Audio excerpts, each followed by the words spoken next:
নমস্কার বন্ধুরা, আশা করছি তোমরা সকলে সুস্থ আছো, স্বাভাবিক আছো।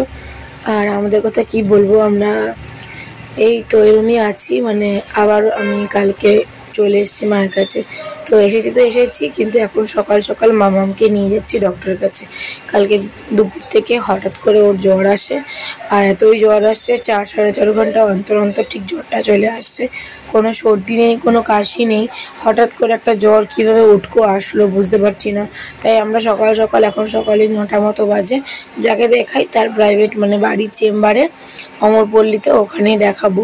তো রাজকে ফোন করে বললাম, রাজ বলে হ্যাঁ তাড়াতাড়ি নিতে হবে, কারণ এমনিও চারিপাশে অনেক ডেঙ্গু ম্যালেরিয়া এসব চলছে, তো সেই জন্য একটু ভয় লাগে। তো ওই জন্য আগে থেকে দেখিয়ে নিচ্ছি। দেখে এবার আমরা চেম্বারের দিকে যাচ্ছি। তো ডাক্তার দেখানো হয়ে গেছে, তারপর ভেতরে আর ভিডিও করিনি, কারণ সব বাচ্চারা এসে সবারই মোটামুটি জ্বরের সমস্যা, তো ভালো লাগে না ওই সময়টা আর কি। সেই জন্য এখানে দাঁড়িয়েছি, হচ্ছে একটু কচুরি নেব বাড়ির জন্য। তো আমি এখন এই কালকে দুপুর থেকে এখন মায়ের কাছেই রয়েছি।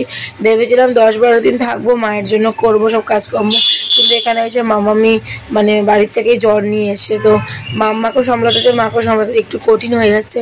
দেখা যাক কী করি। তো ডক্টর বললো যে 2 দিন অবজার্ভ করতে হবে জ্বরটা, যদি জ্বর হতেই থাকে কালকের দিনটা অবধিও, তবে গিয়ে ডেঙ্গু টেস্ট করতে হবে, আর না হলে ভাইরাল বলেই মেনে নিতে হবে। তো সর্দি কাশি যেহেতু নেই, তার জন্য উনি অত কিছু ওষুধ দেয়নি। তো এখন আমি মামামকে ঘরে রেখে যাচ্ছি হচ্ছে ওর জন্য ওষুধ আনতে। আর বৃষ্টিতে চারিদিকে অবস্থাটা দেখো। তো এখন হয়ে গেছে দুপুর ওই 3-3:30 মতো, আর মামামি দেখুন আস্তে আস্তে একটু একটু করে জ্বরটা আবার আসছে। ওর একটা টাইম হয়ে গেছে, ভোর 7টায় আসলে সেইভাবে 1টায় আসছে, আবার 4টে-5টায় আসছে, এরকমভাবে হচ্ছে। তো সারাদিনে মোটামুটি অনেকবার প্যারাসিটামল দিয়ে দিতে হচ্ছে। আর যখন টেম্পারেচার মাপছি থার্মোমিটারে, তখন ওই 101-2 এরকম হচ্ছে। তো দেখো মুখটা কীরকম হয়ে গেছে, একদম শুকিয়ে গেছে।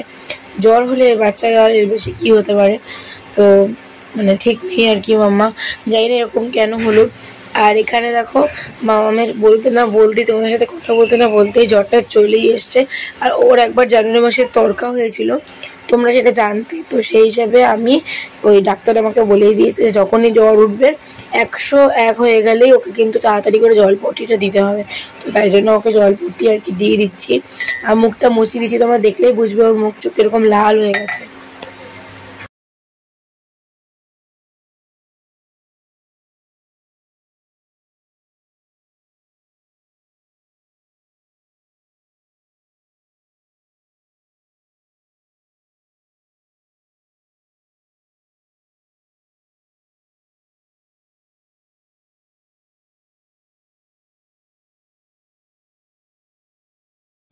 তো দুপুর গড়িয়ে গিয়ে সন্ধে হয়ে গেছে, আর ওরা পড়তে চলে এসছে। আসলে আমি তো সন্ধেবেলা কখনোই পড়াই না, কারণ এখন তো সকালেই পড়াই।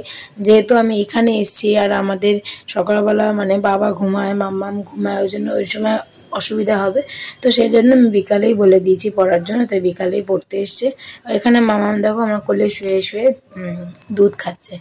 তো ওই শরীরটা ভালো না, দুপুরে একবার জ্বর তো এসেছিলো, তোমরা তখন দেখেছো। এখন অবধি আসেনি, চোখটা কেমন যেন করছে, এরপর হয়তো আসবে আসবে করছে। ওই আর আধা ঘন্টা 1 ঘন্টা পরে আবার জ্বরটা আসবে, বা রাতের দিকেও আসতে পারে, এরকম আর কি। তো আর কি মায়ের কোলে শুয়ে শুয়েই খাবে, বাচ্চারা জ্বর শরীর খারাপ হলে যা হয়। তো এখানে দেখো মা তারপরে একটু এগরোল আনিয়েছিল, ভাইকে দিয়ে, কারণ মা তখন কিছু বানিয়ে খাওয়াতে পারছে না। আর আমিও বানাচ্ছি, কিন্তু মামামকেও রাখতে হচ্ছে, মামামের এখানে শরীর খারাপ। তো বানাতে গেলে আবার মাকে ধরতে হবে, তো মা তো এখন ধরতে পারবে না, সেই জন্য একটু কিনে কিনে খাওয়ারই ব্যবস্থা করা হচ্ছে। তো এখানে দেখো ভাই মা ভাইকে টাকা দিয়েছে এগরোল কিনে আসার জন্য, তো সেটাই কিনে নিয়ে এসছে, আমরা খাচ্ছি আর কি। রাত্রি অনেক হয়ে গেছে, এখন প্রায় 9টার কাছাকাছি, এখন 9টা বাজেনি, 9টার কাছাকাছি। আর এখন আমি রান্নাঘরে একটু কাজকর্ম করছি, খাওয়ার টাওয়ার গরম টরম আর কি। গরম বলতে রাত্রেবেলা একটুখানি কিছু করব, সেই জন্য মামামের থাকে খাওয়ার করার থাকে, সেই জন্য করছি। আর এখানে যে দাঁড়িয়ে রয়েছে, তো মামামের যেহেতু শরীরটা ভালো না, তাই ওই জন্য একটু স্যুপ বানাচ্ছিলাম, ভেজিটেবল স্যুপ, একটু অল্প ডাল দিয়ে আর একটু গাজর, আলু, একটু বিনস এসব দিয়ে একটু ভেজিটেবল স্যুপ। তো এই গরমে গরম বলছি, এই জ্বরে মামামের খেতে ভালো লাগবে। তো গুড মর্নিং সকলকে। এই ভিডিওটা আবার পরের দিনের ভিডিও, মানে আগের দিনের ভিডিওটা ওইখানেই শেষ করে দিতে হয়েছিল। আমার শরীরটা ভালো না বলে ঠিক মতন ভিডিও করার মনও পাচ্ছি না, এদিকে মায়েরও শরীর ভালো না, কোন দিকে যাবো সেজন্য ঠিক মতো ব্লগ দিতে পারছি না। তো পরের দিনের অবস্থা একবার তোমরা দেখো। সারা রাত সারাদিন বৃষ্টি হওয়ার পর আমাদের এখানে একটুতেই জল জমে যায়, তাই না? তো এরকমভাবে জল জমে, আর সিঁড়ির তলায় তো প্রচুর জল জমে যায়। তো এরকম হয়ে গেছে পুরো বৃষ্টির জলে থই থই, মনে হচ্ছে পাশে সমুদ্র। আর এখানে আমরা আজকে বানাচ্ছি হচ্ছে খিচুড়ি, কারণ কি এই বৃষ্টির দিনে যদি একটু খিচুড়ি না খাওয়া হয় তাহলে মনটা একটু কেমন কেমন করে, সেজন্য বানিয়ে নিচ্ছি খিচুড়ি। তো আমি এইভাবে খিচুড়ি না কখনো বানাইনি, আমি একবারে সব কিছু দিয়ে প্রেশারে করেছি, মানে ওই একই টেস্ট হয়, কিন্তু এইভাবে হাঁড়িতে করিনি। তো মা বললো, আমি বললাম তাহলে মা যখন হাঁড়িতে করে আমি এখানে হাঁড়িতেই করবো। আর এখানে দেখো না, ডান হাত দিয়ে কাজ ঠিক চলছে কন্টিনিউ, মানে মা বসে থাকতেই চায় না, এখানে টুটু টুটু করে করতেই আছে। আর এখানে বসিয়ে দিয়েছি আর কি, মানে সাদা তেলটা দিয়েছি, এর মধ্যে এখন একটু ভাজাভুজিগুলো করে নেবো, মানে খিচুড়ির সাথে যেগুলো খাওয়ার জন্য, মানে আলু ভাজা, বেগুন ভাজা, আর তারপরে তরকারির যে ভাজা ভুজাগুলো ওগুলো একবার এখানে করে নেবো। আর তারপরে ওই হাঁড়ির মধ্যে আর কি সব ফোড়নটা একবারে দিয়ে দেবো।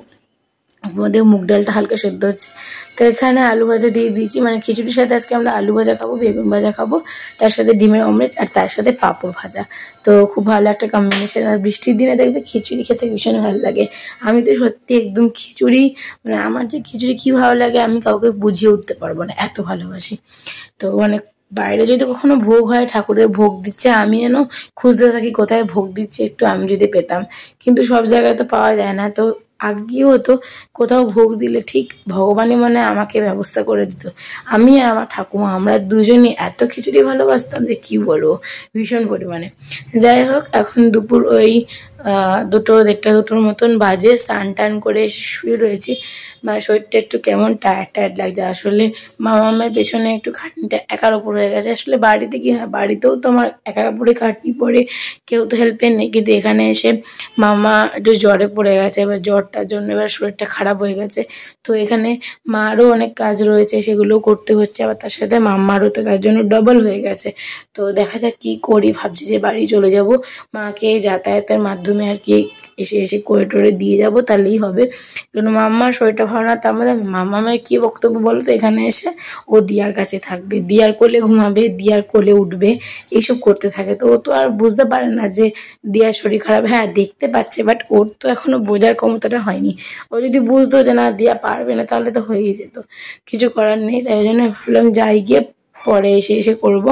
আর এখানে দুপুর হয়ে গেছে, আর এই দেখো এখানে খিচুড়ি, আলু ভাজা, আর রয়েছে বেগুন ভাজা, আর রয়েছে ডিমের অমলেট আর পাঁপড় ভাজা।